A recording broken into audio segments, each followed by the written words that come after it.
Next is the DC Burn thing. I want to don't gloss over that. First of all, guys, Rob has been working so hard on this project. Incredible work, amazing pitch. I cannot wait for you guys to see all of this. Give us the lowdown, Rob. Tell us, tell us, tell us. Well, thank you for acknowledging the work because I'm trying not to.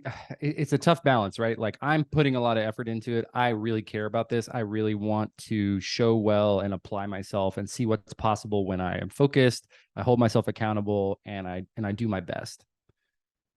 And I'm also trying not to hold myself accountable to the outcome or hold myself hold my joy hostage by the outcome. So yesterday was the pitch rehearsal. Tomorrow, the 28th, is the actual pitch itself.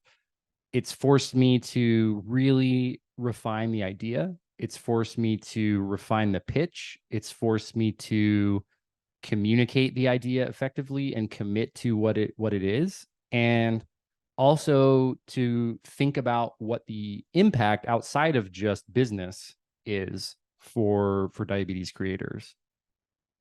So yeah, I'm excited. It's 5 minutes. I have to distill the whole thing to 5 minutes, and I've got slides. I've got my talking points. I'm going in tomorrow, guns blazing. I want to make it. I want to win. I want to bring it to life. The feedback's been amazing.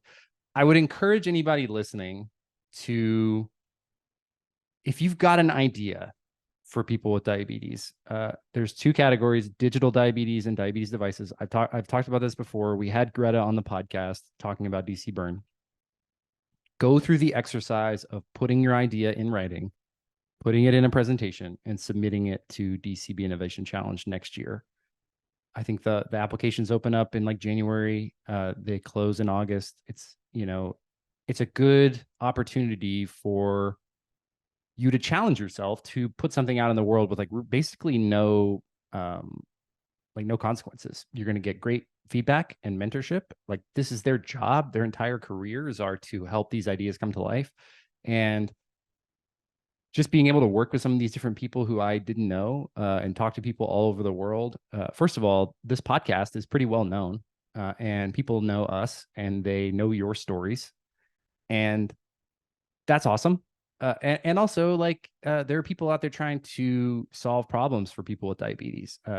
There's some women in my small cohort yesterday during the pitch training who are working on a stigma platform in India and Colombia. They're like across the world collaborating together on these things. And so if you do feel like you're alone out there, your idea doesn't have merit, I would challenge you that you're not alone. There's somebody out there who would help you or be on board with it. And number two, there's a place for those ideas. And so, the ideas that I saw come through, none of them were bad ideas. They're all awesome. And I think that's probably the hardest part for DC Burn is to decide what makes the most sense to fund on an annual basis, because there are amazing ideas from people with diabetes and for people who care about people with diabetes. And so that's been really interesting for me to hear those things.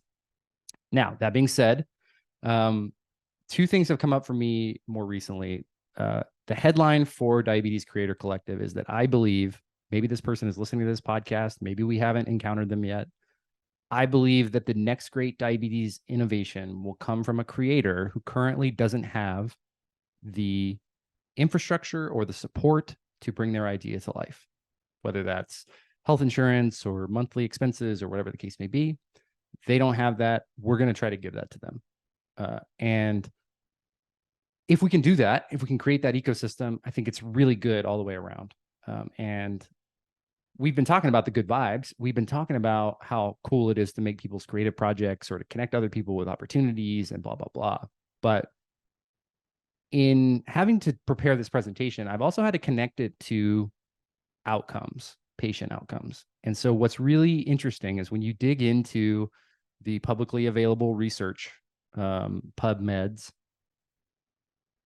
when you're talking about diabetes community, when you're talking about diabetes creators, when you're talking about blogs and social media, the A1C outcomes improve as you get more involved with friends with diabetes online and start consuming that content.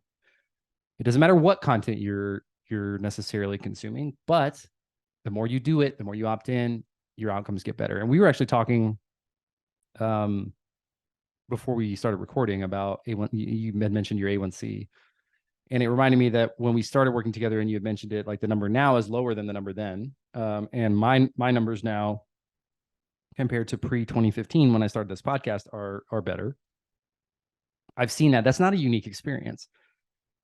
Almost across the board, A1C outcomes improve the more you connect with other people with diabetes, the more you network with them online. And I think, the internet has given us this really great opportunity. And also with diabetics doing things, this is something that I think in years past I haven't been as proud of. There are brands with more followers than us. There are creators with bigger platforms than we have. But in terms of hashtags that are used by people with diabetes, Diabetics Doing Things is like number 3 or 4 in terms of the diabetes hashtags. Over 23,000 people have used hashtag Diabetics Doing Things on Instagram.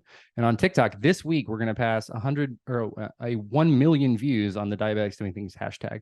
So for me, when I talk about like brand strength, when other people are creating content on your behalf with that like branded message, to me, that's like a really strong indicator that you have awesome brand acceptance and awesome brand strength. So thank you guys for that. It's been my experience in this community that has led me to this idea. Tomorrow, I'm going to pitch with my whole heart, leave everything I have out on the floor, and let the chips fall where they may. So you will definitely see before this episode goes live what the results were, because I'm going to not shut up about it one way or the other. But Diabetes Creator Collective coming soon. Inshallah, brother. And if anything, we learned a lot. You learned so much, and it's not like this is going away. It's the Creator Collective is happening one way or another. Yeah, exactly. It is. It is cool though to get the feedback from real professionals who are like, yeah, this is a viable idea. This, what if you did this? And being creative. And I think sometimes as a culture, I think maybe this is mostly in America, but I see it a lot in in my ad agency employees, is you've got to release an idea. It takes courage to release an idea to other people. And it takes even more courage to accept feedback on that idea to where it can become something bigger than what you even thought. And so I would encourage someone, if you have an idea and you haven't asked anybody else for their opinion on it, if you haven't put it out there, do that. It's really uncomfortable, but you get better at it over time. It certainly is a practice skill. That's the whole thing, right? The more you get rejected, the easier rejection gets, right? Because it doesn't matter. So love this for us. But yeah, so that is the DCB thing. Yeah. So stay tuned on that. You were talking about A1C improvements, and okay, so I'm just gonna shift into myself a little bit. And today I actually last A1C I did it a month ago, but I guess they forgot to send the bill to my insurance. Haha, insurance.